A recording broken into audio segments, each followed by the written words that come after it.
გამარჯობა, მე ვარ ნინო, AI და გაციფრულების კონსულტანტი და პროფესიონალი პროექტების მენეჯერი 20 წელზე მეტი გამოცდილებით. წინა ვიდეოში ვისაუბრეთ Microsoft Project-ის შესაძლებლობებზე და შეზღუდვებზე, ხოლო ამ ვიდეოში მე ვისაუბრებ, როგორ შეგვიძლია Microsoft-ი გავაძლიეროთ ხელოვნური ინტელექტის მეშვეობით. კონკრეტულად კლოდი.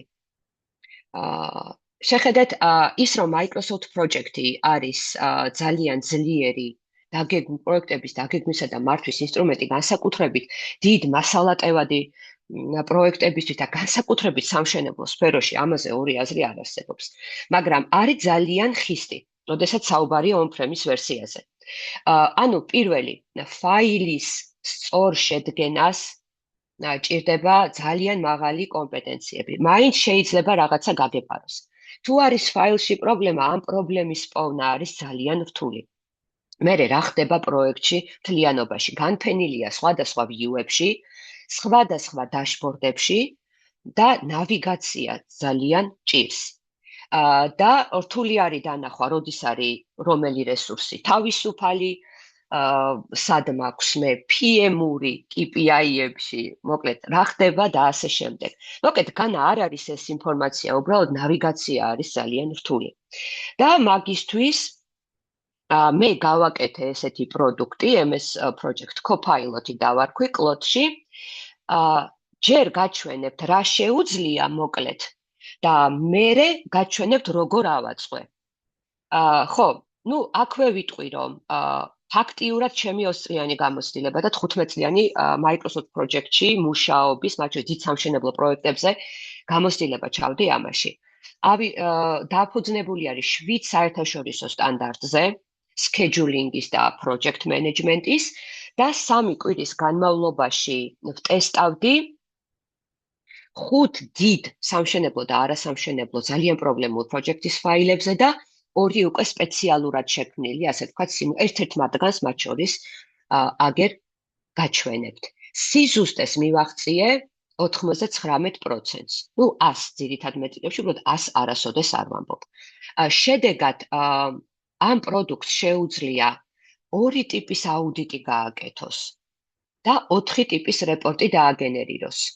დეტალური რეპორტი project manager-ისთვის, dashboard-ი project manager-ისთვის, რეპორტი ხელმძღვანელობისთვის და რეპორტი უშუალოდ დამკვეთისთვის, მაგრამ ლამაზი, ასე ვთქვათ, dashboard-ის სახით. ბუნებრივია, აქ არის ყველაფერი გათვალისწინებული, პროექტებში აქ ინდივიდუალურად ეხა ვის რა ჭირდება, მაგრამ აქ ჩადებული არის აბსოლუტური მაქსიმუმი, რაც შეიძლება, რომ best practice-ით დაგჭირდეს. ჩვენ ეხა ვიყურებით, ავტვირთე პროექტი და ვთხოვე ამ პროექტის მიხედვით გაეანალიზებინა შესაბამისი და დაეწერა PM რეპორტი. დაშბორდი. ჩვენ ვხედავთ განრიგში რა ხდება, 2 კრიტიკული ლაგი გვაქვს float remaining-ო, cost-ში გვაქვს CPI, earned value-ს ჩადებული მაქვს, თუმცა ჩვენთან იშვიათად იყენებენ labor-ში, ანუ კონკრეტულად work ტიპის რესურსებში overallokაციები თავისი პერიოდებით ამომიტანა და baseline-ის slippage ჯერ არა მაქვს და CPI მაქვს 0.62-ზე, რაც more or less არ არის კარგი, მაგრამ რაც არის. სიჯანსაღის overview თავისი პარამეტრებით შეხედეთ რა კარგად გავაკეთე კონკრეტულად თითოეული work ტიპის რესურსები და ვხედავ ფაქტიურად მათ capacity planning-ს. 2 კვირის პერიოდები მაქვს, მაქსიმუმი ოდენობა, იცით 100% ერთ full-time ადამიანს ნიშნავს. შეიძლება გადაყვანა, მაგრამ მე ესე მაქვს დატოვებული და ხედავთ, ხო? როდის არის თავისუფალი, როდის არის დატვირთული, როდის არის ნაკლებად დატვირთული და როდის მაქვს მე overallokაცია. აი ასე კარგად Microsoft Project-ში ამას ვერ დაინახავთ. არის team planner view, მაგრამ ძალიან ცუდი არის ნავიგაციაში და ხელით უნდა ამოიღო თარიღები. აქ გამზადებული მაქვს. გარდა მაგისა, overallokაციის დეტალები აქ მაქვს ზუსტად, რა პერიოდებზეა საუბარი. Hidden capacity window არის როდის არის ჩემი რესურსები თავისუფალი და schedule efficiency, ანუ განრიგში რომელ task-ებზე მაქვს პრობლემები.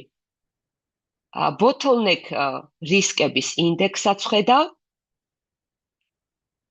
overallokაცია მაქვს, კრიტიკულ task-ებზე მაქვს პრობლემა და ასე შემდეგ და top 8 action-ი ჩემთვის. ეს action-ები უფრო ჩაშლილად არის ასევე დიდ რეპორტშიც, მაგრამ კარგი რა არის, რომ მე ეს task-ები აქედან პირდაპირ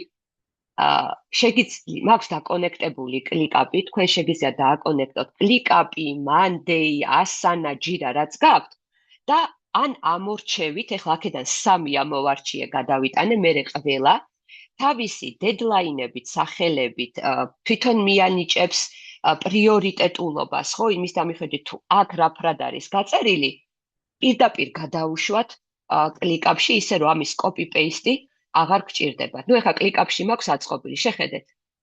გადმოსული არის ყველა. მიუთითე რომელი რესურსი მიაბას თითოეულ tasks, დედლაინები აიღო ფაილიდან და აგრე ბედნიერად ხედავ მე დაწერილ task-ებს. ეს აგენტით შეიძლება ამ ყველაფრის გაკეთება. უბრალოდ მე ჯერჯერობით იმიტომ არა მაქვს აგენტად, რომ აგენტად ეს რო გაუშვა, რიგი ტექნიკური საჭიროებითი და ფინანსური პირობები უნდა დაემთხვას. ამიტომ ამ ეტაპზე ესე გაკეთება სავსებით საკმარისია, რომ მე სტაბილური 99%-იანი რეზულტატი დავიჭირო. მეორე ეს არის მაგალითად PM dashboard-ი, ეს იყო ეს და აი მაგალითისთვის დეტალური რეპორტი როგორ გამოიყურება. რაც dashboard-ზეა, ის არის აქ დოკუმენტად ჩაშლილი მაგალითად. ეხლა უბრალოდ ვიზუალურად შეგახედებთ. აი ესეთია, დეტალურად არის ყველაფერი გაწერილი. შეხედეთ. რაგი, critical path health-ი. აი ეს ყველაფერი ერთ-ერთში არის გადამოწმებული. მათ შორის რჩევებით, მათ შორის გავლილი მაქვს ექსპერტებთან რა, ანუ კონკრეტულ სფეროში, ვინც იმ პროექტებს მართავს, რომელიც სატესტოდ გაუშვი. რასაც ბუნებრივია, დაშიფრული სახით იყო დატრენინგებული, მათი ნებართვით და ასე შემდეგ. გარდა მაგისა, კლიენტის დაშბორდი, ხო? აქაც ახლა ნახეთ, ბევრი რაღაცა შეიძლება ჩადო და ამოიღო, მაგრამ აი ესეთი ლამაზი რეპორტები ფაილთან ერთად შეგიძლია აგზავნო. ხედავთ განრიგს, cost-ებს, თანამშრომლებს, work-ტიპის რესურსებს და delivery-ზე თუ მაქვს რაიმე პრობლემა. ხედავთ სკორებს, ეს სკორები პირობითად ჩაშენებულია, მაინტერესებდა როგორ მუშაობ და მეტრიკები ფაილიდან მოაქვს 100%-იანი სიზუსტით, აქ შეიძლება 100-დან 1 სკორით მეტი ან ნაკლები სადღაც დაწეროს, რომელიც რეალურად უბრალოდ ბევრ სხვადასხვა პროექტში ახალი აი ესეთი პირობითი სიდიდე რო იყრის თავს, ასე ვთქვათ, კომბინაცია, მაგიტო 1+-1-ში ისიც ყოველ რავი, მეორე, მესამე ჯერზე იძლევა რა. თავარია პარამეტრებში და მათ გათვლებში არის 100%-იანი სიზუსტე. ძირითადი მეტრიკები ვუგზავნი მე დამკვეთს. კრიტიკული ბილიკის ანალიზს ვაძლევ და კონკრეტულად milestone-ების health-ი, ხო? კოსტების ანალიზი, შეხედეთ რა ლამაზად გააკეთა ყველა კოსტის ანალიზი და პლუს განრიგი, გრაფიკი. აი ეს გრაფიკები მე მიყვარს ხოლმე განსაკუთრებით, როდესაც აი cost baseline თუ გრაფიკში არ არის, ეს cost baseline არ არის. Cost variance ფაზების მიხედვით, სად გვაქვს ეკონომია, სად გვაქვს გადახარჯვა და რამდენით და forecast-ების სცენარები. Most likely პესიმისტური, ოპტიმისტური, ერთით. და შეხედეთ recommended actions. ეხლა შეხედეთ, ეს action-ები შეიძლება ჩადო ან ამოიღო, მაგრამ რეკომენდირებულია რომ იყოს, რატო დავკვეცევნები რომ ეხლა მე რო აქ ბევრი რამე მიფუჭდება, მე ვიცი. მაგრამ დედას გეფიცები გამოვასწორებ, იმიტომ რომ აგერ მიწერია. ხო, ანუ ესეთი რაღაცაა. ხო, ნუ ეხლა რამდენად რას გააკეთებ, ეგ მეორე საკითხია, მაგრამ ყოველ შემთხვევაში რომ აი ძალიან მაგარი პროფესიონალი ვარ მე, ესეა. და აგერ ამას ვაკეთებ რა და შესაბამისად მე გამოვასწორებ რაც არის. კიდევ მინდა შეგაჩვენოთ project summary რეპორტი, რომელიც უკვე შენი ხელმძღვანელობისთვის არის. თუ ასეთი რამე გჭირდება, ცალ-ცალკე ეს რეპორტები იმიტომ არის, რომ ჯერ ერთი განსხვავებული სიხშირით გჭირდება, განსხვავებული ფორმატით გჭირდება. ხო, მე შეიძლება ყოველ კვირას ჩემი დეტალური რეპორტი მქონდეს, მაგრამ ჩემ ხელმძღვანელობას ორ კვირაში ერთხელ ან დამკვეთ შეიძლება საერთოდ ფაზის დასრულების მერე ვაძლევდი. უაზროდ ტოკენები რო არ გაიხარჯოს, 4 რეპორტი შესაბამისი ბრძანებით გამოიძახება. project summary მშვენიერია. ძირითადი აქ უკვე დაწვრილებული მსხვილია ის ექშენები, რომელიც პირობითად მე ხელმძღვანელობის ჩარევა მჭირდება. ხო? ანალიტიკა და რა მუშაობს და რა არ მუშაობს პირობითად ჩვენს პროექტში.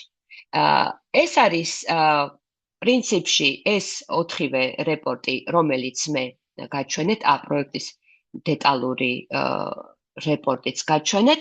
პრინციპში და ეხლა მოდით გეტყვით აუდიტის ფაილებს უბრალოდ თუ გაინტერესებთ მე ცალკე ვიდეოს ჩავწერ. რომ ეხლა ამ ეტაპზე დემოსთვის აღარ გავამზადე, რომ ესე თქვა დადარებებით არ შეგაწუხოთ. ეხლა ეს ყველაფერი როგორ იწყობა? დაგჭირდებათ თქვენ მინიმუმ $20 კლოდი, მინიმუმ $20 კლოდი დაგჭირდებათ. კლოდში თქვენ შექმნით projects, ხო? კლოდ ჩვეულებრივად new project. მე მაქვს ეს MS project copilot-ი. გაწერილი მაქვს ინსტრუქციები, რა უნდა გააკეთოს და დაგჭირდებათ სკილები. ხო? სკილები დაგჭირდებათ, რომ ფაილი კონკრეტული ინსტრუქციით წაიკითხოს, გაანალიზოს კრიტიკული ფასი, შეამოწმოს quality, მონაცემების, რესურსების capacity-ის ანალიზი გააკეთოს, რა გიზემ ცალკე მაქვს, output ფორმატერი, რითითაც თქვენ ყველა რეპორტის ვიზუალს მეტნაკლებად დაიჭერს. რატომ ამბობ მეტნაკლებად, რომ ერთ-ერთში მაინც უჭირს დასმა, მაგრამ მაქსიმალურად იდენტური იქნება თქვენთვის მათი ვიზუალები და cost analyzer-ი ბუნებრივია. გარდა მაგისა, ცალკე მაქვს მე აუდიტის სკილი, MS project-ის, ორივე აუდიტის და MS project-ის წაკითხვის ზოგადი სკილი, იმიტომ რომ ამ პროექტში ვიყენებ ამას და პლუს იმ სკილებს. ხო? და შესაბამისად აი ყველაფრის გაწერით თქვენ ატვირთავთ შესაბამის ფაილს, აი როგორც აქ მქონდა ატვირთული, ეტყვით შესაბამის ბრძანებას, ეს ბრძანებებიც წინასწარ იწერება და იწყებს სისტემა გენერირებას. ყოველთვის მაინც ჭირდება human in the loop, იმიტომ რომ დიდ მნიშვნელოვან პროექტებზე და უზარმაზარ თანხებზეა აქ საუბარი. ყოველთვის მოწმდება, შეგიძლიათ ასევე cross-checking-ისთვის გამოიყენოთ ისევე კლოდი, ოღონდ თუ დიდი პროექტია, მე მაინც Opus-ი რჩევთ. ეს ახლა მარტივად Sonnet-ი ესეთ პროექტებს აგვარებ, დიდ პროექტებზე Opus-ი დავასაქმე და რა ვიცი, მაინც გადაზღვევით და ბევრად უფრო ძლიერი მოდელია და პრინციპში თქვენ ამით შეგიძლიათ თქვენი MS project-ის ფაილი არა მარტო ანალიტიკურად, რომ სისტემა გეუბნება რაში არის პრობლემა და რა უნდა გააკეთო. და საათებს გიზოგავს ობიექტურად რეპორტინგისთვის, ფაილის აუდიტისთვის და გადაწყვეტილების მიღებისთვის. ხო? და მოკლედ სულ ეს არის. ძალიან დიდი დრო მიაქვს აი ამ ყველაფრის ჩასწორებებს, მაგრამ ერთი წამით არ ვნანობ იმ დროს, რაც ამაზე დავხარჯე. იმედია თქვენთვის იყო ეს ვიდეო სასარგებლო, ასე რომ არ დაგავიწყდეთ, გამომიწერეთ მე და ჩემი AI driven leader, სადაც ესეთ კაი რაღაცებს ვდებხომე. აბა შემდეგ ვიდეომდე.